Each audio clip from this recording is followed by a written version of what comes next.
Shalom saudara-saudara yang terkasih dalam Tuhan Yesus Kristus. Renungan harian kita pada hari ini diambil dari Mazmur nomor 107 ayat yang ke-10 sampai yang ke-22. Judul renungan kita pada hari ini adalah Lembah Kekelaman. Lembah adalah sebuah lekukan di antara dua pegunungan. Saking dalamnya, tempat itu gelap dan lembab karena jauh dari sinar matahari. Bertambah mencekam karena letaknya yang sulit dilalui.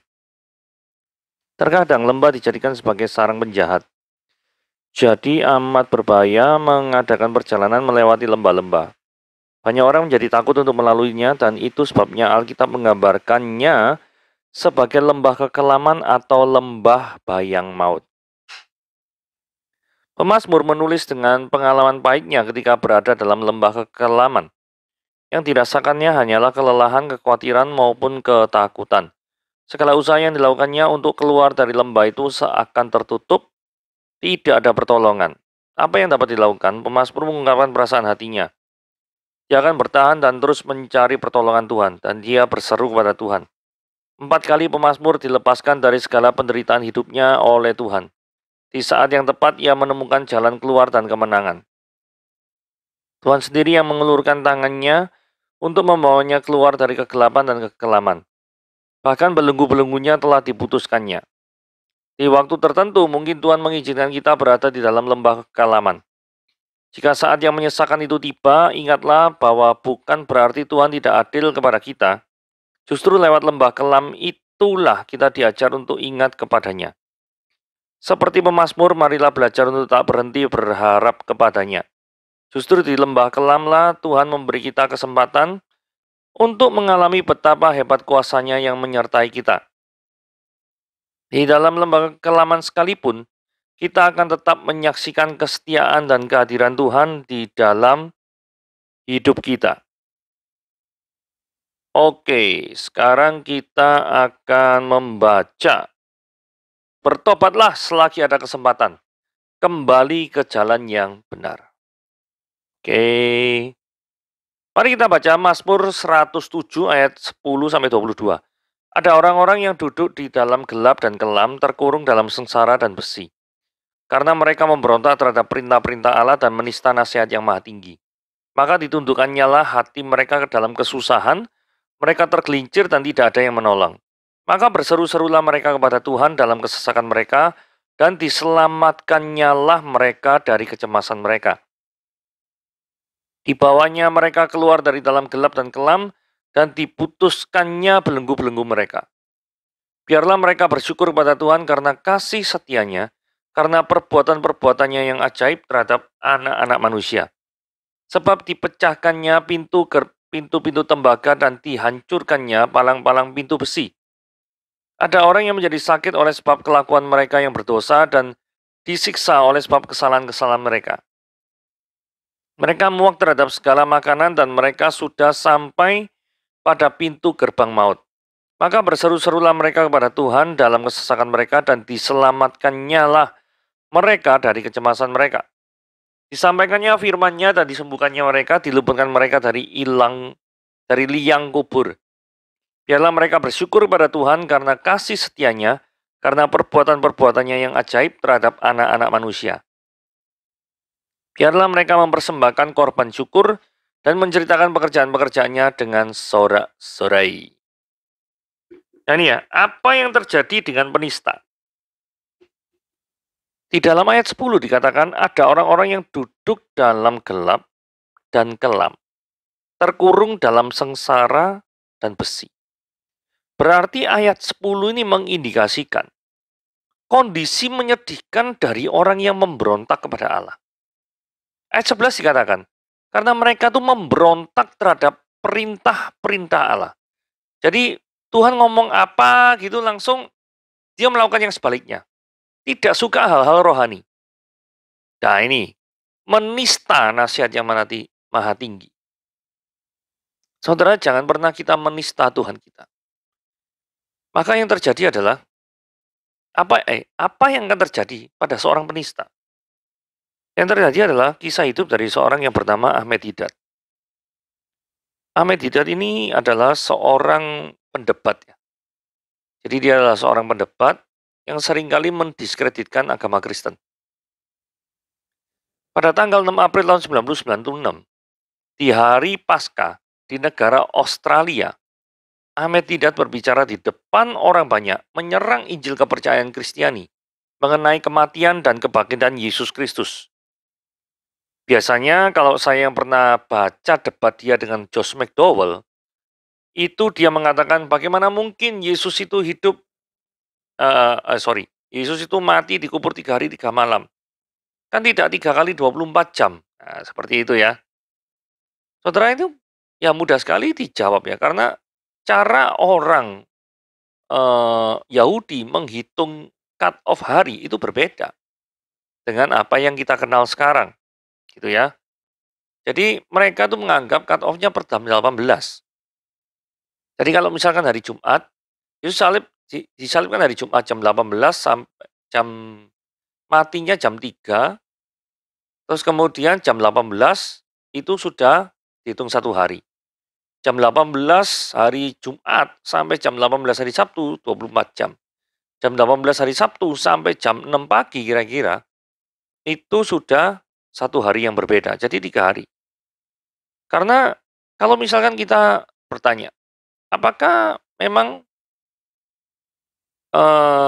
kalau kita ngomong suatu satuan waktu itu harus diartikan 24 jam? Misalkan ada frase gini ya, apakah kamu bekerja seharian penuh?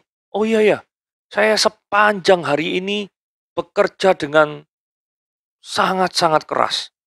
Pertanyaannya adalah, apakah memang benar ketika ada seorang yang berkata, saya hari ini bekerja dengan sangat keras? Itu artinya dalam 1 kali 24 jam, dia benar-benar tidak tidur dan benar-benar bekerja. Tidak kencing, tidak makan, apa pokoknya murni bekerja. Kan tidak bisa diartikan begitu juga kan? Tanggap ya maksud saya ya. Jadi kadang terhadap suatu hal yang biasa-biasa saja kehidupan sehari-hari, kita bisa menerima ketika orang berkata, oh ya saya kerja seharian penuh. Waduh, kan seringkali kita dengar frasa-frasa seperti itu ya. Saya kerja seharian penuh. Nah, terus setelah itu nggak ada sih orang bertanya, oh seharian penuh ya? 1 kali 24 jam, nggak tidur apa? Nggak ada tuh orang ngomong kayak gitu. Nah, hal-hal kayak gitu tuh dipermasalahkan oleh orang yang namanya Ahmed Didat gitu ya. Nah, tanggal 3 Mei 1996, tahun 96, 4 minggu kemudian setelah kejadian di Australia, Ahmed Didat terkena stroke, kaki tangannya lumpuh dan tidak bisa berbicara. Dan tanggal 8 Agustus tahun 2005, berarti 9 tahun, Didat meninggal setelah menderita lumpuh dan bisu selama 9 tahun. Saudara bisa menilai sendiri akhir daripada seorang yang menista dan menyerang daripada kekristenan. Itulah sebabnya jangan pernah main-main dengan menyerang Kristus. Karena jikalau engkau menghina, menyerang, maka Tuhan tidak akan tinggal diam. Terutama bagi mereka yang sangat agresif sekali menyerang kekristenan. Maka Tuhan tidak akan tinggal diam dan Dia akan melancarkan pembalasan terhadap hidupmu. Sebelum itu, mendingan Anda bertobat. Karena Anda tidak akan pernah suka dengan pembalasan Tuhan. Kesempatan bagi yang mau bertobat. Ayat 12, maka ditundukkannya hati mereka ke dalam kesusahan. Mereka bergelincir dan tidak ada yang menolong. Jadi artinya gini ya, bagaimana manusia itu kembali kepada Tuhan? Kalau manusia menyadari bahwa dirinya itu ada kesalahan dan ada ketidakberdayaan. Karena kalau selama manusia itu merasa dirinya mampu dan tidak pernah merasa bersalah, maka yang terjadi adalah manusia tidak mungkin kembali pada Tuhan. Karena bagi dia, saya aja benar kok. Buat apa ikut Tuhan yang benar? Saya aja benar kok. Saya aja mampu kok. Buat apa bersandar penuh pada Tuhan? Saya aja mampu kok. Nah, itu yang terjadi pada orang yang tidak menyadari kesalahan dan tidak menyadari ketidakberdayaan. Ada orang yang dalam kesusahan justru meninggalkan Tuhan. Kalau ini kan lain ceritanya. Ada orang dalam kesusahan merasa tidak mampu, maka dia datang kepada Tuhan. Tapi ada orang yang merasa susah, justru meninggalkan Tuhan. Karena orang ini merasa gini ya, saya ini pantas untuk mendapatkan yang lebih baik dari kondisi yang saat ini dialami. Kalau misalnya saya mengalami kesusahan, berarti Tuhan itu tidak mampu menjaga saya. Maka saya akan meninggalkan Tuhan. Oh, begitu ya. Orang ini tidak bisa terima, kondisinya yang tidak sesuai dengan keinginannya itu tidak bisa terima. Saudara, saya yakin saudara yang mendengar renungan pada hari ini pernah belajar 1 Samuel pasal yang 30. Kasusnya ketika itu Daud di Siklak. Di sini ada cerita yang sangat-sangat menarik sekali ya. Beberapa hari yang lalu, beberapa minggu yang lalu, saya pernah membahas kasus Daud di Siklak nih ya. Ini menarik sekali. Menariknya kenapa? Karena gini ya. Pada waktu itu Daud ketemu sama budak Mesir. Nah, budak Mesir ini dibuang oleh suku Amalek. Nah, kenapa kok dibuang oleh suku Amalek? Karena budak Mesir ini sakit. Saudara, dibuang dan sakit. Itu double penderitaan, benar nggak? Orang yang sakit itu sudah menderita. Harapannya orang sakit ya diobati toh. Nah, ini gak. Sama orang Amalek malah dibiarno di padang gurun itu. Tapi justru ketika orang Mesir mengalami double penderitaan ini, budak Mesir ini mengalami double. Justru saat itu dia merasakan kebebasan. Kenapa? Karena dia ketemu Daud. Karena dia ketemu Raja Daud yang memberi dia makan, memberi dia minum, dan kemudian membebaskannya. Karena Daud mendapatkan informasi di mana bangsa Amalek yang merebut daripada istri-istrinya dan anak-anaknya. Saudara bisa lihat ya, cerita ini ya. Cerita ini saya ingat terus ya. Karena dari Alkitab langsung yang menunjukkan bahwa tidak selalu kondisi yang buruk itu tidak mendatangkan kebaikan. Tidak. Bisa saja kondisi yang buruk itu adalah hukuman Tuhan atas kesombonganmu. Tapi bisa jadi kejadian yang buruk itu adalah cara Tuhan untuk membebaskanmu atau membuat engkau untuk mengalami kehidupan yang lebih baik lagi. Perhatikan baik-baik, budak Mesir itu mengharapkan apa? Pasti mengharapkan disembuhkan, dikasih obat. Tapi kalau beneran dia dikasih obat ya, dia akan selamanya menjadi budak bangsa Amalek. Bahkan kalau misalkan dia ketemu sama Daud, mungkin dia ikut dibunuh. Gak ngerti. Bisa jadi. Tetapi fakta bahwa dia itu menderita sakit, kemudian dibuang 3 hari 3 malam, tidak makan, bahkan hampir mati. Berarti sudah triple penderitaan ya. 1 sakit, 2 dibuang, ketiga 3 hari 3 malam gak mangan. 3 triple penderitaan. Tetapi justru melalui penderitaan yang bertubi-tubi itu, karya Tuhan dinyatakan, hamba itu bebas. Saudara bisa menerima cerita ini ya. Ini cerita yang menurut saya sangat-sangat indah untuk diambil maknanya. Oke, kita lihat ayat 14. Dibawanya mereka keluar dari dalam gelap dan kelam, diputuskannya belenggu-belenggu mereka. Jadi kondisi orang yang hidup dalam kegelapan adalah kondisi orang yang terbelenggu. Banyak orang yang merasa gini ya, wah, saya ini kalau di luar Tuhan, tidak ikut Tuhan, itu bebas. Bebas melakukan apapun, salah. Justru Anda itu terikat oleh dosa. Anda tidak memiliki kemampuan untuk tidak berdosa, selalu berdosa. Dan justru kondisi seperti itulah yang kondisi yang terikat. Jadi cara pandang kita bisa berbeda ya. Ada orang merasa, wah, kalau ikut Tuhan itu tidak enak, dibatasi. Ini bergaul dibatasi, tidak boleh ke klub malam lah, apalah. Saudara, bukan dibatasi. Karena memang itu tidak diperlukan untuk kerajaan Tuhan. Begitu loh. Justru ketika Anda merasa bebas. Contoh ya, ada orang yang Konsumsi narkoba, merasa bebas, nge-fly. Saudara itu semu.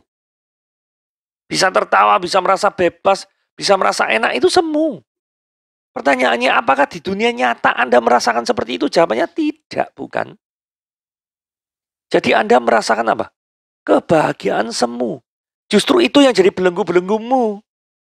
Nah, kedatangan Kristus itu adalah membebaskan Anda dari belenggu-belenggu dosamu.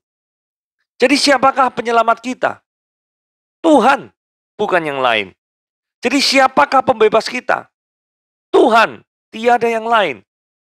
Pertanyaannya, layakkah kita menerima keselamatan dari Tuhan? Kita loh, yang manusia berdosa, yang kecenderungannya itu selalu berbuat dosa. Apakah kita masih memberanikan diri untuk berkata pada Tuhan, Tuhan selamatkan aku, selamatkan aku. Tidak layak. Tapi toh di tengah ketidaklayaan itu, Tuhan tetap mengasihi dan membebaskan kita. Ingat Roma 5 ayat 8 ya. Karena Allah itu mengasihi kita apa? Ketika kita masih berdosa. Bukan sesudah kita meninggalkan dosa, barusan Allah mengasihi kita. Enggak. Ketika masih berdosa, Allah itu sudah menunjukkan kasih-Nya kepada kita. Ayat 15-16. Alasan kita bersyukur, biarlah mereka bersyukur kepada Tuhan karena kasih setianya.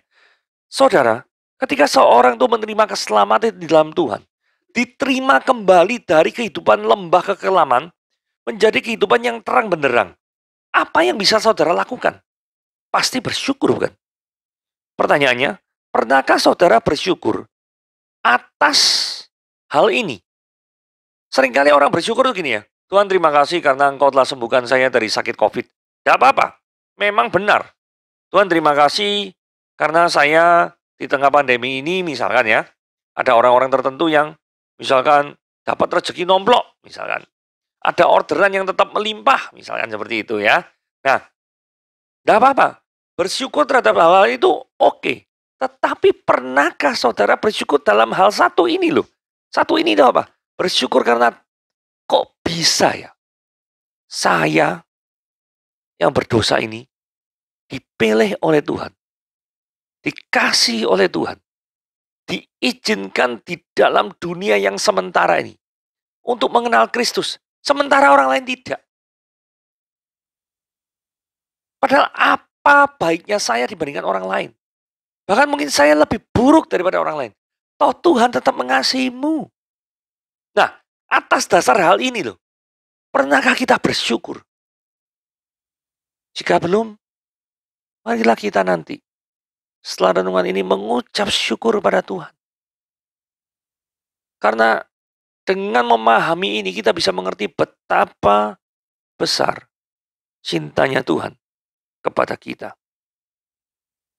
Ayat 16, sebab dipecahkannya pintu-pintu tembaga dan dihancurkannya palang-palang pintu besi.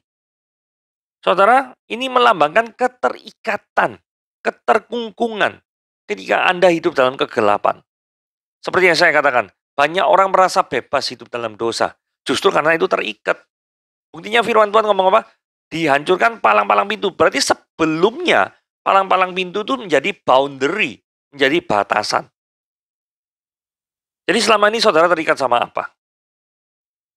Mungkin ada orang-orang tertentu yang terikat pada shopping online, game online, atau apa gitu. Percayalah bahwa saudara bisa melepaskan diri dari keterikatan itu. Misalkan saya ini pengen hidup sehat, tapi saya tidak kuasa. Mulut saya terasa pahit kalau tidak merokok. Berdoalah kepada Tuhan untuk membebaskan saudara dari rokok. Bebaskan. Karena jikalau rokok itu adalah menggerogoti kesehatan paru-paru saudara terutama. Apalagi sekarang zaman pandemi COVID ini nyerang paru-paru. Nah kalau paru-parumu kamu tidak sayangi, terus kena virus COVID, gak tambah nemen dah. Betul ya? Tambah parah bukan? Sakitnya tambah parah bukan?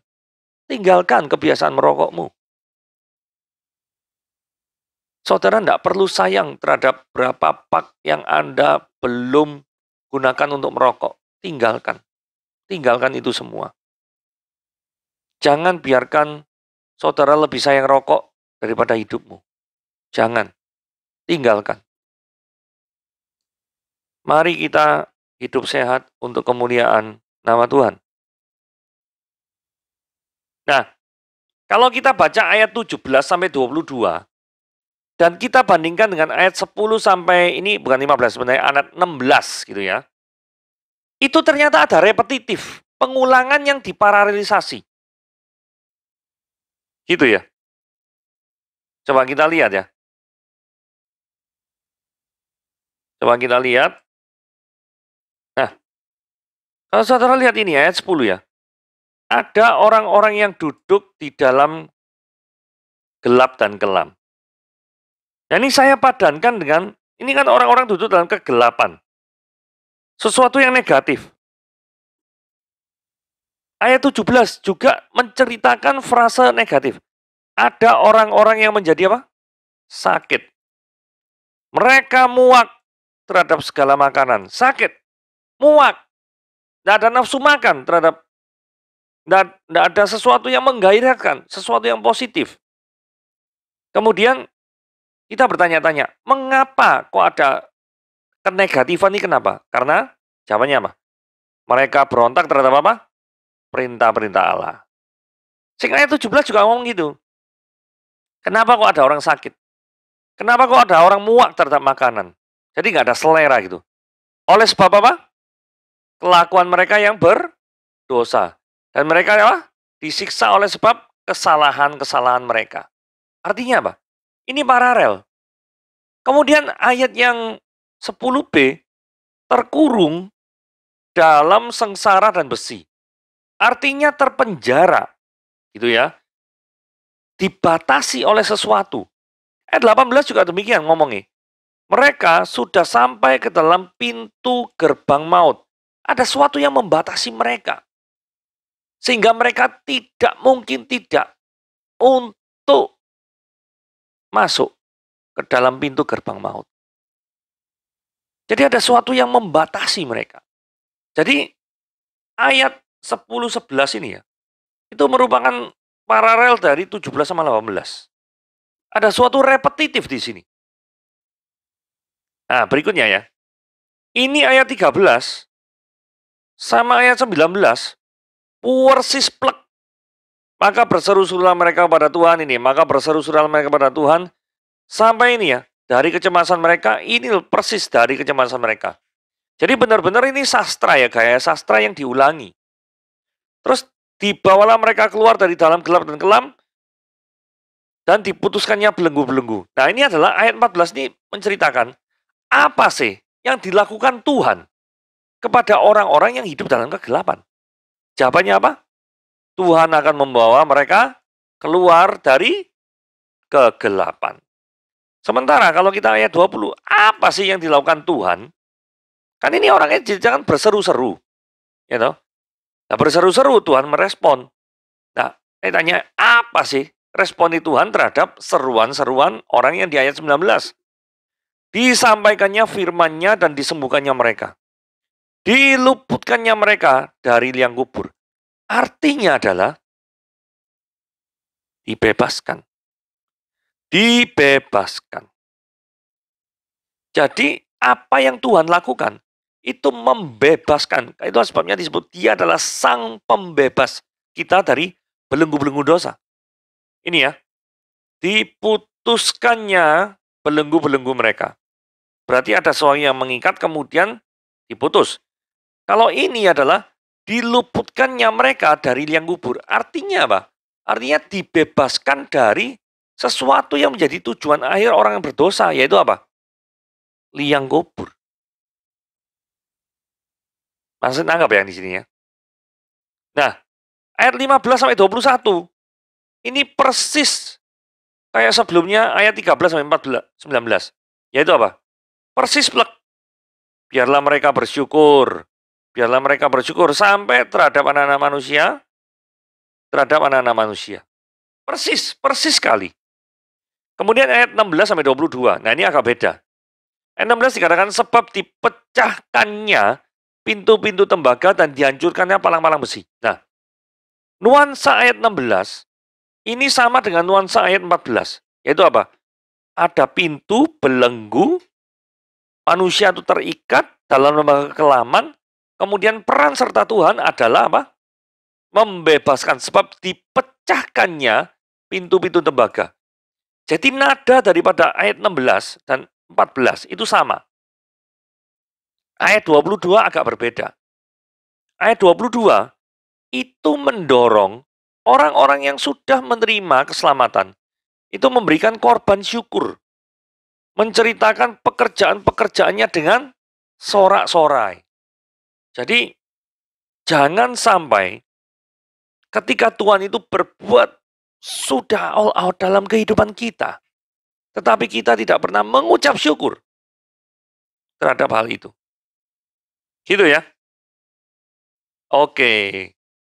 Karena ini paralel, maka saya tidak akan jelaskan lagi, karena saya hanya ingin menunjukkan bahwa di dalam sastra Mazmur terjadi suatu pengulangan paralel model seperti ini. Kalau pengulangan paralel artinya sesuatu yang diulang setidaknya 2 kali. Itu dalam orang Yahudi majas tautologi artinya very important. Kalau diulang sampai 3 kali, extremely important. Gitu ya. Sangat penting sekali. Oke, renungan kita pada hari ini sampai di sini. Tuhan Yesus memberkati.